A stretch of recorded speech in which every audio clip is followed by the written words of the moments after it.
এক ছোট্ট গ্রাম রাজশাহী। কাঁঠাল বাগানের ছায়ায় নদীর তীরে একটা সাধারণ কাঁচা ঘর। সেখানে থাকত কমলা, তার স্বামী বিপুল আর ছোট্ট ছেলে। বিপুল ছিল পরিশ্রমী কৃষক। বর্ষার দিনে ধান খেতে কাজ করতে করতে হাসি মুখে বলতো, এই মেঘ আর বৃষ্টি আমাদের ফসলের বন্ধু কমলা। এবার ধান ভালো হবে, ছেলের মুখে হাসি ফোটাতে পারবো। কিন্তু এক বর্ষার দুপুরে সব বদলে গেল। আকাশ কালো করে এলো, বজ্রপাত হলো। বিপুল ধান ক্ষেতের মাঝে দাঁড়িয়ে কাজ করছিল। হঠাৎ একটা বিদ্যুৎ চমক। বিপুল মাটিতে লুটিয়ে পড়ল। গ্রামের লোক ছুটে এলো। বিপুল, ওরে বাবা রে, বিপুল ওঠ রে। আহারে, সব শেষ। কিন্তু সব শেষ। বিপুল আর ফিরল না। বর্ষা আরও জোরালো হলো। নদী উথলে উঠল। ধান ক্ষেত পুরো ডুবে গেল। কমলার সংসারও যেন অন্ধকারে ডুবে গেল। গ্রামের লোকে বলতে লাগলো, বিধবা হয়েছে, অপয়া, এখন কি করে খাবে? প্রতিবেশীরা দূর থেকে দেখত, কেউ এগিয়ে আসে না। শুধু এক দিদি মাঝে মাঝে চাল ডাল দিয়ে যেত। তোমাকে বাঁচতে হবে, তোমার ছেলের জন্য।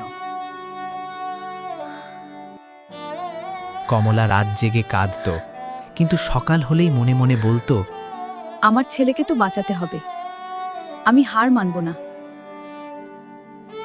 সে সিদ্ধান্ত নিল রাস্তার ধারে একটা ছোট্ট দোকান দেবে।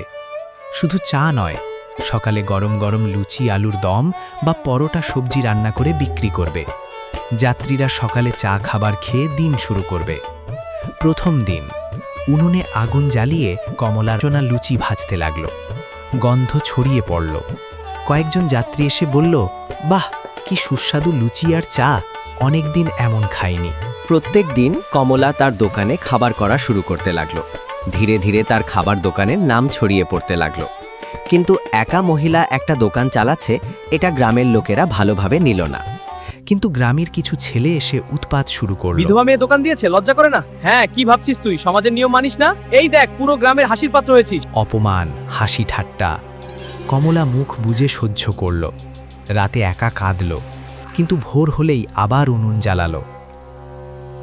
গ্রামের মহিলারা তার নামে বদনাম করতে লাগলো। একদিন জমিদার বাবু এলেন। এই দোকান তুলে নাও, গ্রামের ছেলেরা তোমার দেখা দেখি খারাপ হয়ে যাবে। বিধবা মেয়ে রাস্তার ধারে দোকান, এটা শোভা পায় না। গ্রামের মিটিং বসল। সবাই একদিকে, কমলা একা। তুমি এখানে দোকান করতে পারবে না, তোমার জন্য অন্যদের অসুবিধা হচ্ছে, তুমি এখান থেকে চলে যাও। কিন্তু সেদিন কমলা দাঁড়িয়ে বলল, জমিদার বাবু, আমার স্বামী বজ্রপাতে চলে গেছে, আমার ছেলের পেটে খাবার নেই, আমি কারো কাছে হাত পাতিনি।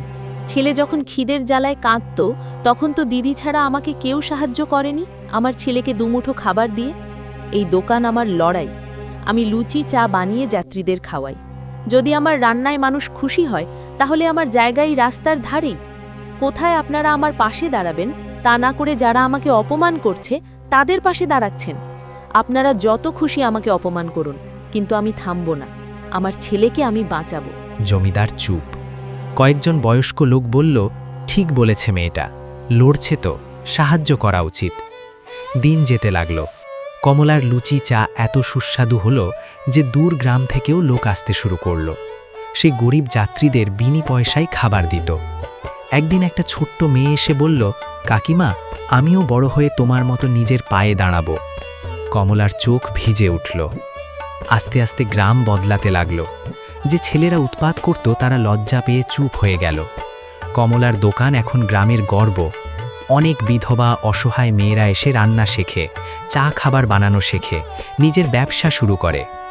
জীবন যখন বজ্রপাতের মতো আঘাত করে, তখন হার মানলে সব শেষ, কিন্তু মাথা তুলে দাঁড়ালে বৃষ্টির পর রোদ ওঠে। কমলার মতো লড়াই করো, নিজের জন্য, ছেলে মেয়ের জন্য, আর সবার জন্য। একটা ছোট্ট দোকান, একটা উনুন, এটাই হতে পারে নতুন শুরু। তোমরা কি ভাবো? কমেন্টে শেয়ার করো। তোমার জীবনে কোন ঝড় এসেছিল আর তুমি কিভাবে জিতেছ? লাইক, শেয়ার, সাবস্ক্রাইব করে বেল টিপে দাও।